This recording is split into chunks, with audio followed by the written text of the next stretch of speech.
جب سے پیدا ہوئے اس طرح ہمارے عقائد کے کچھ اجزاء ہیں، اسی طرح ہمارے پاکستانی ہونے کے بھی اجزاء میں یہ بات شامل ہے۔ ہم بچپن سے کتابوں میں پڑھتے چلے آئے ہیں کہ ہمارے ملک کا ایک ازلی ابدی دشمن ہے، اور وہ دشمن ہے کہ جس کے ساتھ کبھی بھی ہماری وفاداری اور دوستی کے تعلقات قائم نہیں ہو سکتے۔ دوسرا نقطہ کیا تھا پڑھ دیتا ہوں۔ تقسیم کے وقت سے اب تک پاکستان کا ایک حصہ بھارت کے قبضے، تسلط اور ظلم میں ہے، جہاں مظلوم کشمیریوں کو بھارت کے مظالم سے بچانا ہماری ذمہ داری ہے۔ بھارت اس لحاظ سے براہ راست ہمارا دشمن ہے۔ یہ دشمنی دو جنگوں اور پھر پراکسی وار کے اس طریقے پر ہر سطح پر واضح ہو چکی ہے، لہٰذا اس سے دوستانہ تعلقات قائم نہیں کیے جا سکتے، اور جو کوئی ایسے کرتا ہے وہ دراصل ملک سے وفادار نہیں ہے۔ ایک ایک نقطے کو الگ الگ چاہتا ہوں ہم سب تحلیل کریں۔ کہا جاتا ہے کہ دو قومی نظریہ تھا، ملک الگ ہوا، ہم نے اسلام کے نام پہ ملک بنایا، وہ لوگ چاہتے تھے وہاں پر کہ ہمیں نہ رہنے دیں، ہمارے دین پر ہم عمل نہ کر سکیں، ملک بنایا، ملک کو انہوں نے تسلیم نہیں کیا، جنگیں چھیڑیں، اب وہ ہمارا دشمن ہے، وہ خود کہہ رہا ہے دشمن ہے، عمل سے واضح ہو گیا دشمن ہے۔ تو اب دشمنی کے اس تعلق کو قائم رکھ کے آگے بڑھا جا سکتا ہے نا، اس سے دوستی کیسے کی جا سکتی؟ میں اس پر تو ذرا آگے جا کے گفتگو کروں گا جب یہ باقاعدہ ایک نقطے کے طور پر زیر بحث آئے گا کہ ملک کیوں بنایا گیا اور اس کے پس منظر میں کیا ضرورتیں کار فرما تھیں، ایسا کیا ہوا کہ ہندوستان متحدہ نہیں رہ سکا۔ یہاں دشمن کے بیانیے پر گفتگو کر لیتے ہیں تاکہ توجہ کا پوری طرح ارتکاز رہے۔ ہم جب یہ کہتے ہیں کہ فلاں شخص یا فلاں قوم میری دشمن ہے تو اس کی تین ہی صورتیں ہو سکتی ہیں۔ فرد کے بارے میں یہ کہیں، یا قوم کے بارے میں کہیں، یا کسی جماعت کے بارے میں کہیں۔ ایک صورت یہ ہو سکتی ہے کہ آسمان سے وحی آ رہی ہے، اللہ تعالیٰ نے بتا دیا کہ فلاں قوم یا فلاں شخص کے ساتھ تمہاری دشمنی ہو گئی۔ یہ آپ کے علم میں ہے کہ اللہ تعالیٰ نے سیدنا ابراہیم کو جب وہ اپنے باپ کے لیے استغفار کر رہے تھے تو یہ بتایا کہ وہ تو میرا اور تمہارا دشمن ہو چکا ہے۔ اسی طرح کا معاملہ مشرکین عرب کے بارے میں زیر بحث ہے۔ وہاں بھی جو الفاظ استعمال کیے ہیں وہ ہے کہ عدوی و عدوکم، میرے اور تمہارے دشمن ہو گئے ہیں یہ لوگ۔ یہ تو اللہ تعالیٰ کا معاملہ ہوا۔ ایک صورت یہ ہو سکتی ہے۔ یہ آپ جانتے ہیں کہ اس کا دروازہ بند ہو گیا۔ اللہ تعالیٰ براہ راست بتایا کرتے تھے رسالت میں آپ صلی اللہ علیہ وسلم پر نبوت ختم ہو گئی، لہٰذا اس کا تو اب کوئی امکان نہیں۔ دوسری صورت یہ ہے کہ آپ کا مخاطب خود کہے کہ میں تمہارا دشمن ہوں۔ میرے اور آپ کے درمیان اگر فرض کیجئے کہ دشمنی کا تعلق ہے اور میں نے آپ کے بارے میں یہ کہہ دیا ہے کہ آج سے ہم ایک دوسرے کے دشمن ہوں گے، تو یہ علانیہ دشمنی ہے، یعنی ایک بیان ہے جو سامنے آ گیا ہے۔ یہ ایسے ہی ہے کہ جیسے کوئی آدمی کسی جرم کا اعتراف کر لے تو اس کے بعد تو شہادتوں کی ضرورت نہیں رہتی۔ باقی عدالت میں گیا اور میں نے جا کے اعتراف کر لیا کہ میں چور ہوں، تو اب تو عدالت سزا دے گی، ظاہر ہے زیادہ سے زیادہ میرے اس بیان کی تحلیل کر لے گی۔ تیسری صورت یہ ہے کہ کسی معاملے میں فرد ہو یا جماعت یا قوم، ایسے واضح شواہد سامنے آ جائیں کہ جن کی بنیاد پر آپ یہ کہیں کہ ان شواہد کے ہوتے ہوئے تو کوئی شبہ ہی نہیں ہے کہ فلاں شخص یا فلاں قوم یا فلاں گروہ میرا دشمن ہے۔ تین ہی صورتیں ہوں گی نا۔ تو یہ آپ جانتے ہیں کہ پہلی صورت تو میں نے عرض کر دیا کہ پیغمبروں کے ساتھ ختم ہو گئی، نبوت ختم ہو گئی۔ کیا اس پوری تاریخ میں ہندوستان کی طرف سے کوئی باقاعدہ اعلامیہ جاری کیا گیا ہے کہ ہم پاکستان کے دشمن ہیں؟ یعنی کبھی آپ نے پڑھا ہو، کبھی کسی جگہ یہ بات کہی گئی ہو؟ کیا مہاتما گاندھی نے ایسا کہا تھا؟ کیا جواہر لال نے ایسا کہا تھا؟ کیا جب ہم بہادر لال شاستری سے بات کر رہے تھے تاشکند میں اس وقت کوئی اس طرح کا اعلان جاری ہوا تھا؟ کیا اب کوئی اس طرح کا بیان آپ نے سنا ہے جس میں یہ کہا گیا ہو کہ پاکستان کے ساتھ ہماری دشمنی ہے؟ یہ کہ پاکستان ہمارا دشمن ہے اس کی مثال نہ دیجیے گا، ہم پاکستان کے دشمن ہیں۔ یہ کہ یہ بتانا ہوگا نا آپ کو، اس کے لیے دلائل دینے ہوں گے۔ ہم کہہ رہے ہیں یا پاکستان کے لوگ یہ کہہ رہے ہیں یا اس بیانیے کے مصنفین یہ کہہ رہے ہیں کہ ہندوستان پہلے دن سے ہمارا دشمن ہے، ازلی ابدی دشمن ہے۔ سوال یہ ہے کہ وہ اس کا اقراری مجرم ہے، ایسا کہا ہے انہوں نے کسی جگہ؟ کوئی اگر آپ کو تاریخ میں ملا ہو تو اس طالب علم کے علم میں اضافہ کیجیے۔ اس کے بعد ایک ہی صورت باقی رہ جاتی ہے کہ شواہد پیش کریں۔ تو اب یہ آپ کا امتحان ہے، اس کے شواہد پیش کریں، میں ایک ایک کی تحلیل کر کے بتاتا ہوں کہ ان کی کیا حقیقت ہے۔ جو بظاہر آپ کو نظر آتے ہیں شواہد وہ بیان کر دیجئے، اگر مزید تحقیق کر کے کچھ شواہد اکٹھے کرنے ہوں تو وہ بھی اکٹھے کر لیں، اور پھر مجھے بتائیں کہ کیا چیز ہے جس کی بنیاد پر یہ کہا جاتا ہے کہ وہ ہمارے ازلی دشمن ہیں، یا ان کے ساتھ ہماری دشمنی اب ایک الہی دشمنی بن گئی ہے، یہ تو خدائی فیصلہ ہو گیا ہے۔ وہ کیا چیز ہے، یعنی اس کے شواہد کیا ہیں؟ یہ تو میں جانتا ہوں کہ مسلمانوں کے اور ان کے درمیان، یعنی ہندوؤں کو کہہ لینا زیادہ سے زیادہ، وہ ان کی اکثریت کا ملک بنا ہے، تو ان کے درمیان سیاسی اختلاف ہوا، یہ مجھے معلوم ہے تاریخی طور پر۔ اور یہ سیاسی اختلاف جب ہوا تو اس وقت کیا ازلی و ابدی کوئی دشمنی تھی جس میں یہ اختلاف ہوا تھا؟ یعنی ہماری جتنی قیادت ہے سب کی سب ایک ہی جگہ جدوجہد کر رہی ہے، ان کے مابین ذاتی تعلقات تھے، تفریح کے تعلقات تھے، کاروباری تعلقات تھے۔ ہمارے دیہاتوں میں ہندو لوگ رہتے تھے، سکھ لوگ رہتے تھے، دوسری قوموں کے لوگ رہتے تھے، ان کے درمیان برادرانہ تعلقات تھے۔ میں خود جس گاؤں سے تعلق رکھتا ہوں وہ ایک بڑا قصبہ تھا، اس میں ساری تجارت اور بازار کے سب معاملات ہندو بنیوں کے ہاتھ میں تھے۔ مجھے معلوم ہے کہ ہمارے خاندان کے لوگوں اور ان کے درمیان کس طرح کے روابط تھے۔ ایک ایک شہر قصبے کی داستان آپ سن لیں، یہ تو عوامی سطح کا معاملہ ہوا۔ سیاسی طور پر کانگریس تھی جس میں لوگ جدوجہد کر رہے تھے، ہمارے بابائے قوم قائد اعظم محمد علی جناح بھی اسی کے ایک رکن تھے۔ جتنی بڑی قیادت ہے سب اسی جگہ تھی۔ بڑے عرصے تک مسلم لیگ بن چکی تھی، لیکن قائدین ادھر بھی ہوتے تھے ادھر بھی ہوتے تھے، ایک ہی وقت میں دو جگہ اجلاس ہو رہے ہوتے تھے، ادھر سے اٹھ کے ادھر چلے جاتے تھے، ادھر سے اٹھ کے ادھر چلے جاتے تھے۔ مہاتما گاندھی ہماری جامع مسجد میں آئے ہیں، دلی کی جامع مسجد، اس پر بڑا ہنگامہ بھی ہوا تھا، تقریریں کرتے تھے۔ خلافت کی تحریک میں تو گویا انہوں نے ہراول کا کام کیا۔ تو یہ ساری جو تاریخ ہے اس میں ذرا مجھے بتائیے وہ کیا شواہد ہیں جس میں ازلی اور ابدی دشمنی کو ثابت کیا جا سکے۔ وہ لوگ جو تاریخ سے واقف نہیں ہیں ان کے سامنے تو یہ پروپیگنڈا کیا جا سکتا ہے، لیکن مجھے بتائیے کہ اس کے شواہد کیا ہیں۔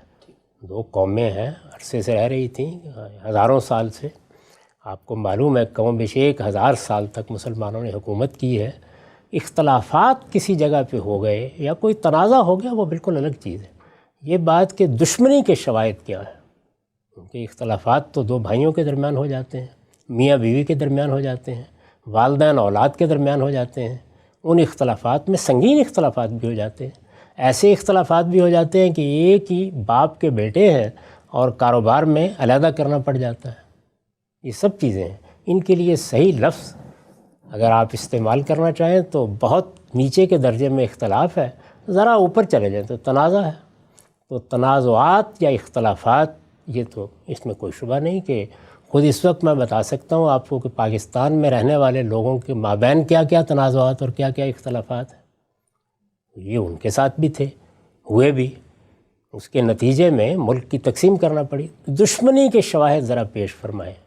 آغاز کرتے ہیں ہم صاحب، 4 چیزیں بطور پاکستانی کے جب سے ہم پیدا ہوتے ہیں ہمارے حافظے میں جو بالکل پیوست کر دی جاتی ہیں دشمنی کے اسباب، وجوہ اور علل کی بنیاد پر، ان میں سے ایک ایک کر کو میں چاہتا ہوں آپ کے سامنے رکھوں۔ سب سے پہلی چیز ہے کشمیر کا مسئلہ۔ کہا جاتا ہے کہ کشمیر جب تقسیم ہو رہی تھی، مسلمانوں کی وہاں پہ اکثریت تھی، وہ پاکستان کے ساتھ شامل ہونا چاہتے تھے۔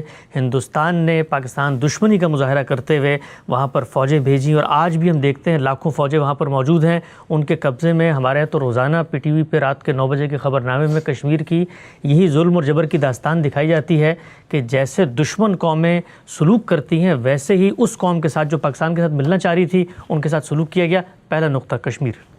اس کا مطلب یہ ہے کہ آپ نے بھی اس دشمنی کی ابتدا ازل و ابد سے نہیں کی، سن 47 سے کی ہے، ایسا ہی ہے نا؟ اب دیکھیے الفاظ کا اسراف کیسے ہوتا ہے، کیسے ہم بولتے ہیں یہ الفاظ۔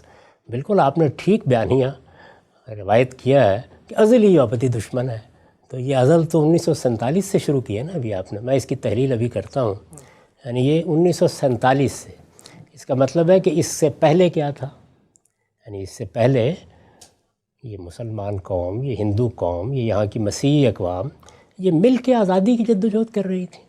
اس میں یہ اختلاف ضرور ہوا کہ کیا ہندوستان کو متحدہ ہندوستان کی حیثیت سے ایک ایسی مملکت بننا ہے جیسے کہ موجودہ زمانے میں اب قومی ریاستیں بن رہی ہیں، یعنی قومی ریاستیں کسی ایک رنگ یا نسل یا مذہب کے لوگوں کی نہیں ہوتی، بلکہ وطن کی بنیاد پر جو لوگ بھی وہاں رہ رہے ہوتے ہیں ان سب کا ملک ہوتا ہے، اور وہاں وہ جمہوری طریقے کے اوپر انتخابات کے ذریعے سے اپنے فیصلے کرتے ہیں۔ یہی اصول تھا، اسی پر ساری بات ہو رہی تھی۔ اس میں یہ مسئلہ پیدا ہو گیا کہ چونکہ ہندوؤں کی بہت بڑی اکثریت ہے، یعنی مسلمان 1/3 بھی نہیں ہیں، اس میں اس کا اندیشہ ہے، اور اس کے بعد قرائن اور شواہد بھی سامنے آ گئے، اس کا اندیشہ ہے کہ ان دونوں قوموں کے مابین غلبے کی ایک نفسیات پیدا ہوگی، اور چونکہ اس سے پیچھے تاریخ بھی رہی ہے، اس کا شدید اندیشہ ہے کہ مسلمانوں کے حقوق ان کو نہیں ملیں گے۔ وہ حقوق کیا ہوتے ہیں قومی لحاظ سے؟ یعنی ہر قوم ایک تہذیب رکھتی ہے، اس کی کوئی زبان ہو سکتی ہے، اس کی کوئی روایات ہو سکتی ہیں، اس کی کوئی ثقافتی اقدار ہو سکتی ہیں، یہ متاثر ہوں گی، یہ بات ہوئی۔ اب اس میں 2 نقطہ نظر پیدا ہو گئے۔ ایک نقطہ نظر یہ تھا کہ نہیں، ایسا کچھ نہیں ہوگا، بہت بڑی تعداد میں مسلمان ہیں، کوئی 10-20 تو ہے نہیں، کروڑوں کی تعداد میں ہے، تو یہ اپنے آپ کو منوائیں گے، بلکہ بہت سے علاقے ہیں ایسے ہندوستان کے، متحدہ ہندوستان کی بات میں کر رہا ہوں، کہ جس میں ان کی اپنی صوبائی حکومتیں بن جائیں گی، تو اس لیے ایک توازن پیدا ہو جائے گا۔ ایک نقطہ نظر یہ تھا، میں اس کی کوئی تفصیل نہیں اس وقت کرنا چاہتا۔ دوسرا نقطہ نظر یہ تھا کہ یہ ممکن نہیں ہوگا، اس وقت تک ممکن نہیں ہوگا جب تک کہ خصوصی حقوق، ایک تو جمہوری حقوق ہے نا، وہ ظاہر ہے ہندوستان میں رہنے والے ہر شخص کے لیے مانے جا رہے تھے، سب کے سب برابر کے شہری ہوں گے، برابر کے شہریوں کی حیثیت سے معاملات میں شامل ہوں گے، برابر کے شہریوں کی حیثیت سے ان میں سے جس کا لوگ چاہیں گے انتخاب کر لیں گے، یہ اصول تو طے شدہ تھا، اس میں کوئی اختلاف نہیں تھا۔ لیکن مسلمانوں کی قیادت کا احساس یہ تھا کہ نہیں، برابری کا اصول ٹھیک نہیں ہے، مسلمانوں کو اپنے حقوق کے معاملے میں، وہی حقوق جو میں نے گنوا دیے ہیں، کچھ تحفظات کی ضرورت ہے۔ ان تحفظات کے لیے مختلف گفتگویں ہوئیں، باتیں ہوئیں، اس میں خاص طور پر محمد علی جناح کے 14 نکات سے آپ واقف ہیں۔ وہ 14 نکات کیا تھے؟ آپ کے ویسے بیانیے کے بھی 14 ہی نکات ہیں۔ ان 14 نکات میں مسلمانوں نے ان حقوق کا ایک جامع خلاصہ پیش کر دیا کہ یہ ہمیں ملنے چاہیے۔ اس پر اتفاق بھی ہو سکتا تھا، نہیں ہوا۔ اور اتفاق کیوں نہیں ہوا؟ اس کی وجہ یہ ہے کہ دوسرا فریق یہ سمجھتا تھا کہ اس طرح سے ہم ایک بری روایت ڈال رہے ہیں، آج ایک قوم کے ساتھ یہ معاملہ کریں گے، کل دوسری قوم کے ساتھ کریں گے۔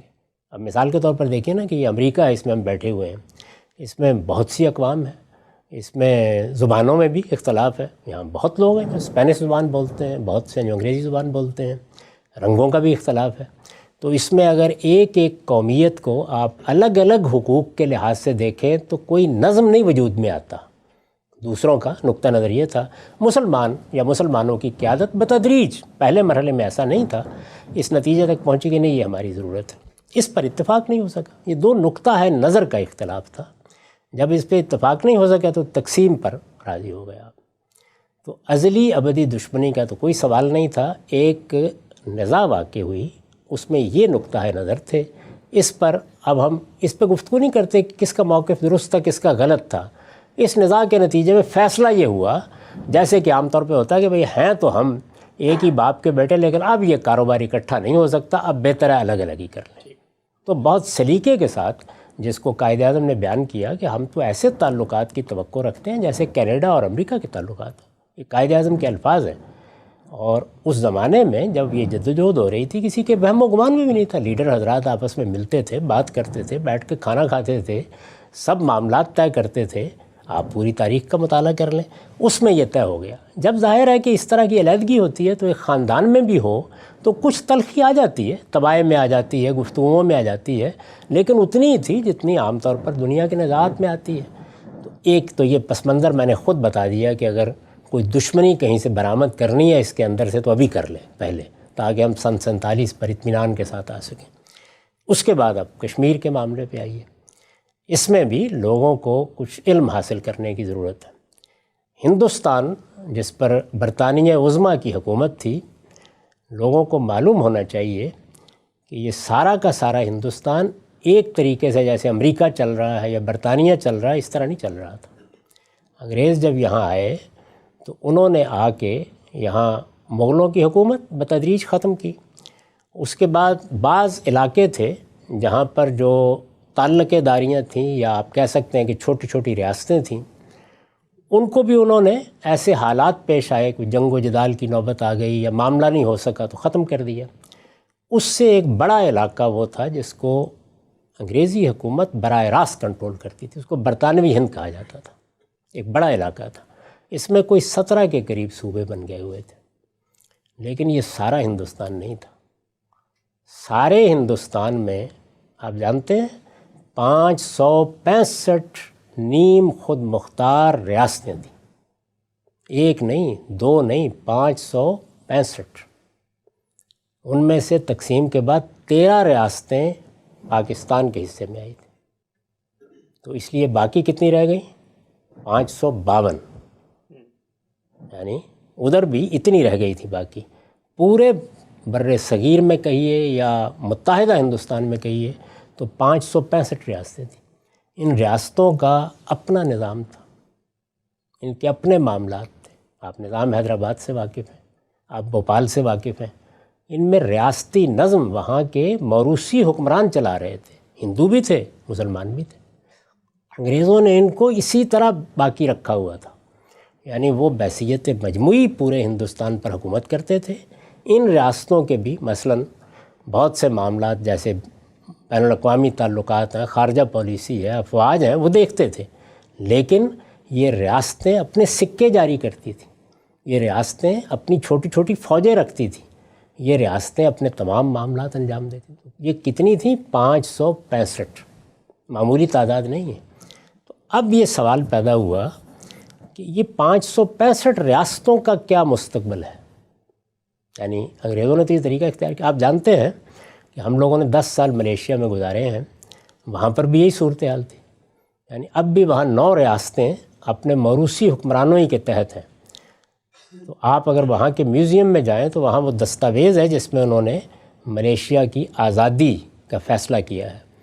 اس میں انہوں نے یہ طے کرایا کہ آپ ان ریاستوں کی موروثی حکمرانی ختم نہیں کریں گے، یعنی ملیشیا میں۔ یہاں بھی سوال تھا کہ اب کیا ہوگا، یعنی باقی تو چلیے برطانوی ہند تو براہ راست ان کے قابو میں ہے، لیکن یہاں تو حکمران ہے نا، کہیں نظام ہے اور کہیں راجہ ہے اور کہیں مہاراجہ ہے، یہاں کیا ہوگا، کیا کیا جائے گا؟ اس میں 2 نقطہ ہے نظر تھے، ایک کانگریس کا اور ایک مسلم لیگ کا۔ دل تھام کے سنیے گا۔ کانگریس کا نقطہ نظر یہ تھا کہ جب آپ تقسیم اس اصول پر کر رہے ہیں کہ جہاں جس کی زیادہ آبادی ہے وہ اس کے ساتھ ہوگا، یہی اصول تھا نا، یعنی آپ نے جمہوری اصول پر یہ ملک بنایا تھا۔ جن جگہوں پر برطانوی ہند کے جن صوبوں میں، مثلا پنجاب میں، مثلا سندھ میں اگر مسلمانوں کی اکثریت ہے تو یہ پاکستان کا حصہ ہوں گے، اور اگر کسی جگہ مسلمانوں کی اکثریت نہیں ہے، جیسے یو پی میں مسلمانوں کے بہت سے ادارے تھے، بڑی شخصیات تھیں لیکن اکثریت نہیں تھی، تو وہاں پر ہندوستان کی عملداری ہوگی، یہی اصول تھا۔ یہ کانگریس کا کہنا یہ تھا کہ جب ہم ایک نئے دور میں داخل ہو گئے ہیں، یہ راجے مہاراجے اب ماضی کا قصہ ہیں، تو اس وجہ سے وہاں کے لوگوں کو موقع دیجیے، جہاں جس کی اکثریت ہے۔ اس میں ذرا مزید سن لیجئے کہ حیدرآباد میں حکومت تو مسلمانوں کے پاس تھی، نظام حیدرآباد، یہ آپ جانتے ہیں نا، یہ ایک بڑی حکومت تھی، بلکہ ہندوستان کی ریاستوں میں غالباً سب سے بڑی ریاست تھی، مسلمانوں کی حکومت تھی، لیکن اکثریت ہندوؤں کی۔ آبادی کے لحاظ سے مسلمان اقلیت میں تھے، بڑی تھوڑی تعداد تھی ان کی، حکمران وہ تھے۔ اچھا، ادھر کشمیر میں دیکھیے کہ مسلمان آبادی کے لحاظ سے اکثریت میں تھے، لیکن اس پر قبضہ کس کا تھا؟ یا جو مہاراجہ تھے سکھ تھے، چلا آ رہا تھا ان کے پاس ہی۔ آپ نے دلیپ سنگھ کا نام بھی سنا ہوگا، اور بھی لوگوں کے نام سنے ہوں گے۔ تو یہ صورتحال تھی، یعنی بعض ریاستیں ایسی تھیں جس میں حکمران مسلمان تھا، ان 565 ریاستوں میں سے حکمران مسلمان تھا لیکن رعایا زیادہ ہندو تھے، یا راجہ مہاراجہ حکومت کر رہا تھا اور اکثریت مسلمانوں کی تھی۔ تو جب یہ تقسیم ہوئی تو اب مسلم لیگ کا نقطہ نظر کیا تھا؟ میں بتایا، کانگریس کا نقطہ نظر کیا تھا کہ جمہوری اصول کے اوپر لوگوں کو حق دینا چاہیے، لوگ فیصلہ کریں گے تو لوگوں کی اکثریت نظر آ رہی ہے، کہیں اگر تھوڑا بہت اختلاف ہے تو ظاہر ریفرنڈم ہو جائے گا، استصواب ہو جائے گا۔ مسلم لیگ کا نقطہ نظر نہیں تھا، نہیں، یہ راجے مہاراجے فیصلہ کریں گے، یعنی ان کو حق دیا جائے۔ آگے ان ریاستوں کی تقدیر کا، 565 ریاستوں کی تقدیر کا فیصلہ ان کے حکمران کریں گے۔ اب میں اس وقت اس کے تحلیل نہیں کرتا کہ یہ کیوں رائے قائم کی گئی، لیکن بہرحال جمہوری اصول کے خلاف تھی یہ رائے۔ بالکل، یعنی ابھی آپ نے فرمایا نا کہ مسلمانوں کی فلاں جگہ بہت اکثریت ہے، تو پھر مان لینا چاہیے تھا نا اس اصول کو، نہیں مانا گیا۔ یہ مسلم لیگ نے نہیں مانا، یہ ایک بالکل طے شدہ تاریخی حقیقت ہے۔ جب نہیں مانا اور دوسرے اصول پر اصرار کیا تو بالآخر وہی مانا گیا۔ اب جب مانا گیا تو پھر تقسیم کے فارمولے کے تحت ان 565 ریاستوں کو یہ حق دیا گیا کہ یہ چاہیں تو اپنی خود مختاری، اسی طرح کی نیم خود مختاری باقی رکھیں، چاہیں تو یہ ہندوستان کے ساتھ الحاق کر لیں، چاہیں تو پاکستان کے ساتھ کر لیں۔ اب ایک بڑی واضح سی صورتحال تھی کہ کوئی چارہ ہی نہیں تھا کہ ریاستیں کر لیں، کیونکہ ہر ایک کو معلوم تھا کہ پنڈت جواہر لال بھی اس کو قبول نہیں کریں گے، ادھر کی قیادت بھی، یہ قیادت دنیا میں راجے مہاراجوں کے دور سے ذہنی لحاظ سے آگے جا چکی تھی۔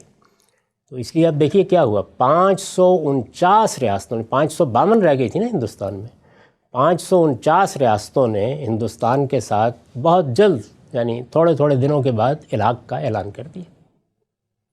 3 ریاستوں نے توقف فرمایا، اچھا، جوناگڑھ نے، حیدرآباد نے اور کشمیر نے، یعنی انہوں نے فوراً فیصلہ نہیں کیا۔ اس میں ظاہر ہے کہ مسائل تھے، یعنی نظام فیصلہ کرے تو وہ خود مسلمان ہے تو اس کی رائے تو ہوگی نا کہ میں پاکستان کے ساتھ جاؤں، لیکن رائے نظر آ رہا ہے کہ ان کی تو اکثریت ہندوؤں کی ہے، مشکل ہو گیا نا یہ فیصلہ۔ کشمیر کا حکمران فیصلہ کرے، ایک مشکل صورتحال تھی۔ یہ مشکل صورتحال ہے کہ جس میں پھر یہ فیصلے ہوئے، تینوں کے فیصلے ہوئے، اور تینوں کے فیصلے کرانے میں دونوں طرف سے کہیں محسوس اور کہیں غیر محسوس دباؤ آیا۔ ایسا ہی ہونا تھا، لازمی، اس کا ناگزیر نتیجہ یہی تھا۔ چنانچہ ہم نے دیکھا کہ جوناگڑھ میں بھی ہندوستان کا دباؤ کام کر گیا، نظام حیدرآباد پر بھی کام کر گیا، یعنی وہاں پر بھی آہستہ آہستہ قبضہ ہو گیا اس کا، اور ادھر کشمیر میں بھی یہ چیز کام آئی اور کشمیر کی طرف سے بھی الحاق ہو گیا۔ تو تینوں نے الحاق کی دستاویز پر دستخط کر دیے۔ اب آپ کا نیریٹو یا بیانیہ کیا ہے کہ یہ الحاق پر جو دستخط ہوئے ہیں یہ آزادی کے ساتھ نہیں ہوئے، ایسے ہی ہے جیسے انتخاب کا نتیجہ سامنے آ گیا تو آپ نے کہا کہ دھاندلی ہو گئی، یہ نیریٹو تھا۔ اس نیریٹو میں یہاں سے کچھ مجاہدین اٹھے اور انہوں نے اٹھ کے تقسیم کی، ہمہ ہمی تھی، یعنی ابھی کوئی افواج نے اس طرح سے کنٹرول حاصل نہیں کیا تھا۔ ظاہر ہے ہماری سرحدیں ملتی تھیں بالکل اسی طرح جیسے حیدرآباد کو ہندوستان چاروں طرف سے گھیرے ہوئے تھا، وہاں ان کی افواج کو بھی اور پولیس کو بھی ایکشن کرنے میں کوئی زیادہ مشکل پیش نہیں آئی۔ ادھر سے ہمارے ہاں سے مجاہدین سے کہا گیا کہ اب قبضہ کر لو کشمیر پر، اور اس میں ظاہر ہے کہ ہماری اس وقت کی جو کچھ بھی افواج میں لوگ تھے انہوں نے بھی کردار ادا کیا۔ اس کے نتیجے میں 1/3 کشمیر پر پاکستان کا قبضہ ہو گیا، اسی کو آپ آزاد کشمیر، گلگت اور بلتستان کہتے ہیں، کم ہو گئے جنگ کے نتیجے میں، یعنی اس کو کیا کہیں گے آپ، یعنی اس وقت تو ابھی ہندوستان کی فوج تو ہے ہی نہیں سامنے، جو تھوڑی بہت اس طرح کی قوتیں ہوتی ہیں جو کنٹرول کر رہی ہوتی ہیں، تو آپ داخل ہوئے تو آپ نے قبضہ کر لیا۔ جب ہندوستان کی فوج وہاں اتری اس الحاق کی دستاویزات کے پس منظر میں، تو پھر اس کے بعد انہوں نے آگے نہیں بڑھنے دیا، یہ ہو گیا۔ اب یہ اس وقت کی صورتحال میں ہو گیا، یعنی چونکہ 47 کی صورتحال ہے، تقسیم کا موقع ہے، ایک طرح کا معاملہ ہوا، تو یہ اب ایک تنازع بن گیا، یعنی اس تنازع کو اب حل ہونا چاہیے۔ اس میں اقوام متحدہ میں آپ نہیں گئے تھے، ہندوستان گیا تھا، اور یہ کہہ کے گیا تھا کہ ہمارے علاقے پر انہوں نے معاہدات کی خلاف ورزی کر کے قبضہ کیا ہے۔ آپ کو یاد ہے کہ یہ تاریخی واقعہ کہ مولانا سید ابو اللہ صاحب مودودی نے اس وقت یہ کہا تھا کہ یہ جو کچھ بھی حملہ کیا گیا ہے یہ شرعی لحاظ سے ناجائز حملہ ہے۔ اس پر بہت بڑے پیمانے پر پروپیگنڈے کا ایک طوفان اٹھا تھا کہ ظاہر میں تو آپ معاہدات کے پابند ہیں نا، جب تک آپ اعلانیہ ان کو نہیں توڑ دیں گے اس وقت تک یہ کیسے ہو سکتا ہے، یہ ان کا نقطہ نظر تھا۔ تو بہرحال یہ ہوا. میں اس وقت کسی چیز کی تصویب یا تردید نہیں کر رہا. اس سے ایک تنازع پیدا ہوا. اس میں ازلی یا ابدی دشمنی کہاں سے آ گئی؟ یا مجھے بتائیے دشمنی ہے کیسا؟ بھائی تنازع تو کسی جگہ بھی ہو سکتا ہے. دوسرا کہہ سکتا ہے کہ آپ نے زیادتی کی، آپ کہہ سکتے ہیں زیادتی کی. لیکن یہ اصول تو آپ ہی نے مانا تھا کہ راجا مہاراجا فیصلہ کریں گے. تو اس میں مسلمانوں کی اکثریت اور یہ معاملات کہاں سے آپ کے اس بیانیے کا حصہ بن گئے؟ لیکن جب مثلا اقوام متحدہ نے کہا کہ آپ استصواب سے، تصویب سے، لوگوں کی رائے سے، ریفرینڈم سے فیصلہ کر لیں، تو ہم تو آج تک یہی کہتے ہیں کہ اقوام متحدہ کی قراردادوں کے تحت لوگ فیصلہ کریں کشمیر کے، وہاں کے لوگ تو کھڑے ہوئے ہیں پاکستان کے ساتھ، لیکن ہندوستان ان کو فیصلہ ہی نہیں کرنے یہ دیتا. تو آپ نے اصول مانا ہی نہیں تھا نا. یہ تو بعد میں پنڈت جواہر لال نہرو نے اقوام متحدہ میں خود پیشکش کر دی کہ ہم استصواب کرا دیں گے. آپ نے تو یہ اصول مانا ہی نہیں تھا. کیوں نہیں کراتے ہندوستان استصواب؟ نہیں، یہ تو تنازع ہوا نا. یعنی کیوں استصواب نہیں ہوا، کیا معاملہ ہوا، یہ جو آپ کے بیانیے میں تو اس وقت یعنی کشمیر کا مسئلہ حل کرنے کے لیے نہیں بیٹھا ہوں. میں یہ جاننا چاہتا ہوں کہ یہ یعنی دشمنی کا بیانیہ کہاں سے آیا ہے. بھئی تنازع ہو گیا، اس تنازع میں، تنازع کا مطلب کیا ہوتا ہے؟ تنازع کا مطلب ہے کہ ایک جائیداد ہے مثال کے طور پر، یا ایک معاملہ ہے، اس میں میرا بھی ایک موقف ہے، آپ کا بھی ایک موقف ہے. اس موقف کو ہم بیان کریں گے، اس پہ گفتگو کریں گے، بات کریں گے. اس میں لفظ دشمنی، یعنی اس وقت مجھے جس پہ گفتگو کرنی ہے وہ یہ نہیں کہ تنازع کیا ہے. تنازع اور اختلافات تو ہیں، اور ان تنازعات کے حل بھی تلاش کیے جا سکتے ہیں. لیکن تنازع اور چیز ہے، وہ میرے اور آپ کے درمیان ہو سکتا ہے، باپ اور بیٹے کے درمیان ہو سکتا ہے. دشمنی کیسے ہو گئی وہ مجھے بتائیے نا. دشمنی کی بنیاد ذرا واضح کریں. یہ پہلے آپ کے جو مثال آپ نے دی ہے اس پر میں نے اپنی معروضات پیش کرتی. بھارت کے بارے میں ایک تو تصور یہ تھا کہ ازلی اپنی دشمن ہے، اس کا تو آپ نے تاروپوت ایک طریقے سے بکھیر کے رکھ دیا خود تاریخی پس منظر میں. لیکن کچھ دینی استدلالات بھی پیش کیے جاتے ہیں. ہم نے یہ دیکھا کہ خود انہی اکیڈمیز کے اندر علماء آتے ہیں، ایسے موٹیویشنل اسکالر آتے ہیں جو دینی لٹریچر میں سے، رسول اللہ صلی اللہ علیہ وسلم کی تعلیمات میں سے، آپ کے آثار اور صحابہ کی روایات میں سے یہ بتاتے ہیں کہ یہ جو کچھ ہم بنے ہیں یہ تو صالح علیہ السلام کی کوٹنی کے طور پر جو ہے یہ اللہ تعالیٰ نے ایک بنا دیا، اس کو ہاتھ لگایا تو عذاب آ جائے گا، اور بنے ایک بڑے مقصد کے لیے ہیں. اور وہ مقصد یہ ہے کہ جب پھر عالمی جنگیں ہوں گی اور اس کے بعد یہود کا غلبہ ہوگا تو یہاں پر ایک غزوہ ہند ہونا ہے، اور اس کی بشارت خود رسالت مآب صلی اللہ علیہ وسلم نے دی ہے. وہ کیسے ہوگا، کون کرے گا؟ ہم ہی تو کریں گے. تو ہمارے فوجیوں کو موٹیویٹ کر کے یہ نعرہ لگوایا جاتا ہے کہ بھئی who are you, we are but شکر. یہ غزوہ ہند کیا چیز ہے؟ کوئی چیز نہیں ہے. اس طرح کی روایات واعظوں کے لیے ہوتی ہیں، وہ ان کو بیان کرتے رہتے ہیں. رسالت مآب صلی اللہ علیہ وسلم کی نسبت سے کوئی بات اگر بیان کرنی ہو تو آخری درجے میں اس کو متحقق ہونا چاہیے. یہ کوئی متحقق روایت بھی نہیں ہے، لیکن اگر تھوڑی دیر کے لیے مان لیں کہ اس طرح کی کوئی بات آپ نے فرمائی تو یہ غزوہ ہو چکا. دنیا کی تاریخ اس بات سے واقف ہے کہ یہاں مسلمان بنو امیہ کے زمانے میں آئے، انہوں نے آ کے اس علاقے کو فتح کر لیا. اسی کے نتیجے میں یہاں 1000 سال تک مسلمانوں کی حکومت قائم رہی، اور اسی کے نتیجے میں بہت بڑی تعداد یہاں مسلمانوں کی ہے. یہ ملک بھی اگر کہا جا سکتا ہے تو اسی کے نتیجے میں بنا ہے. تو وہ ہو گیا غزوہ. کس غزوے کو ہونا ہے اور کہاں ہونا ہے، یہ بے معنی باتیں ہیں جو عام طور پر کہی جاتی ہیں. نہ اس کے پیچھے علم ہوتا ہے، نہ اس کے پیچھے تاریخ ہوتی ہے.